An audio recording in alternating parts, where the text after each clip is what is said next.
देखिए इसमें क्या है ना गाइज, तीन चार चीज़ है।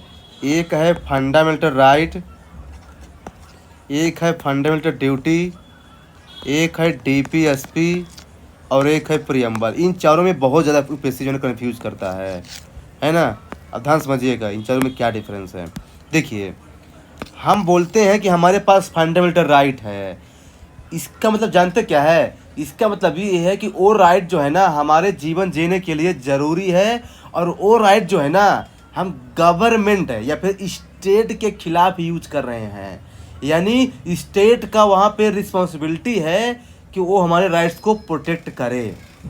अगर मैं ये बोलता हूँ कि जो है ना इक्वल राइट टू इक्वलिटी ये हमारा फंडामेंटल राइट है, इसका मतलब क्या है? इसका मतलब हम ये कहना चाहते हैं कि गवर्नमेंट जो है ना इक्वालिटी को मेंटेन करेगा हमारे लिए। ये मतलब गवर्नमेंट के खिलाफ हम यूज करते हैं फंडामेंटल राइट को, ठीक ना। तो यानी ये बताइए, अब देखना, अब देखिए फंडामेंटल ड्यूटी मतलब ये है बेसिकली कि ये जो है ना गवर्नमेंट हमसे क्या एक्सपेक्ट कर रहा है। ये सिटीजन की ड्यूटी है कि हम कुछ करें, जैसे नेशनल फ्लैग को प्रोटेक्ट करें, इन्वायरमेंट को प्रोटेक्ट करें। तो ये हमारा कर्तव्य है, हम ऐसा करें। फिर है डीपीएसपी। डीपीएसपी क्या है ना कि डीपीएसपी क्या है ना एक डायरेक्शन है कि अगर जो भी रूल्स एंड रेगुलेशन बनाना है लोगों के वेलफेयर के लिए, तो गवर्नमेंट जो है ना उन सब चीज़ों को ध्यान में रखेगा। हाँ, ये इन्फोर्सेबल नहीं होगा।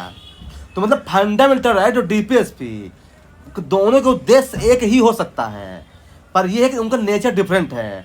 आपको पता है कि जो फंडामेंटल राइट है ये इन्फोर्सेबल है कोर्ट में, और डीपीएसपी जो है ना ये इन्फोर्सेबल नहीं है जब तक कोई लॉ नहीं बनाया जाएगा। तो फिर है प्रियम्बल एक आउटलाइन है पूरे कॉन्स्टिट्यूशन का कि हमारा कॉन्स्टिट्यूशन का पूरा आदर्श क्या है। सोल कहते हैं, सोल ऑफ द कॉन्स्टिट्यूशन। तो अब देखिए, और आपको ये भी पता है कि जो प्रियम्बल जो है ना अपने कॉन्स्टिट्यूशन का पार्ट है।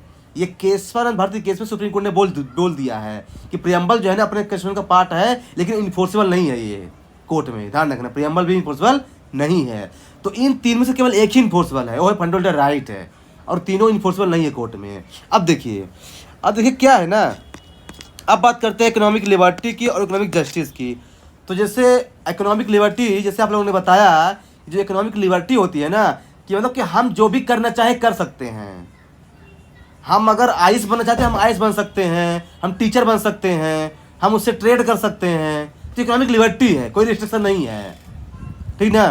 लेकिन जो इकोनॉमिक जस्टिस है ना कि अगर हम 8 घंटे काम कर रहे हैं तो हमको भी उतनी सैलरी मिलेगी जितना उसको मिल रही है। मतलब जस्टिस होना चाहिए हमारे साथ, ऐसा नहीं कि उसको ज़्यादा मिले मेरे को कम मिले। तभी तो बोलता है equal pay for equal work है। ये इकोनॉमिक जस्टिस है, ये इकोनॉमिक लिबर्टी नहीं है। लिबर्टी मतलब ये कि हमारे पास स्वतंत्रता है कि हम जो भी करना चाहे कर सकते हैं, जो भी काम करना चाहे कर सकते हैं। तो ये बताइए, इकोनॉमिक लिबर्टी हम बोल रहे हैं कि हमारे पास इकोनॉमिक लिबर्टी है, इसका मतलब ये है कि ये राइट जो है ना हम गवर्नमेंट से बोल रहे हैं कि हमारे पास इकोनॉमिक लिबर्टी है, हम जो चाहे वो करेंगे। तो यानी ये तो फंडामेंटल राइट ऑब्वियसली है ही, ये तो फंडामेंटल राइट ऑब्वियसली है ही, है ना। अब देखिए, अब क्या है ना कि बोल रहे इकोनॉमिक जस्टिस। अब देखिए इकोनॉमिक जस्टिस जो है ना ये बात कर रहा है कि हम अगर काम कर रहे हैं तो हमको जो है ना उसमें डिस्क्रिमिनेशन नहीं होना चाहिए। ध्यान रखना, जस्टिस की बात कर रहा है डिस्क्रिमिनेशन, और लिबर्टी की बात कर रहा है कि हमको फ्रीडम चाहिए। तो देखिए डिस्क्रिमिनेशन तो ऑब्वियसली प्रियम्बल तो सीधे बात करता है कि सोशल इकोनॉमिक पॉलिटिकल जस्टिस होना चाहिए, और डीपीएसपी तो बात करता है ना कि इक्वल फेवर इक्वल वर्क, यानी यही दोनों होगा। लेकिन जो है ना फंडामेंटल राइट जो है ना इकोनॉमिक जस्टिस की बात डायरेक्ट बात नहीं करता गाइज, ध्यान रखना है। फंडामेंटल राइट इकोनॉमिक जस्टिस की बात नहीं करता डायरेक्टली। हाँ, अगर ऑप्शन ऐसा मान लिया गया कि है ना इकोनॉमिक जस्टिस रिफ्लेक्ट होता है fundamental right, DPSP, preamble and all of the above, तब option all of the above हो जाएगा। लेकिन यदि ऑप्शन ऐसा देता है कि प्रियम्बल और डीपीएसपी, तब आप प्रियम्बल और डीपीएसपी को ही चूज करेंगे। मतलब वही है कि आपसे पे डिपेंड करता है। लेकिन ध्यान रखना, इकोनॉमिक लिबर्टी की बात करता है फंडामेंटल राइट, और इकोनॉमिक जस्टिस की बात करता है प्रियम्बल और डीपीएसपी।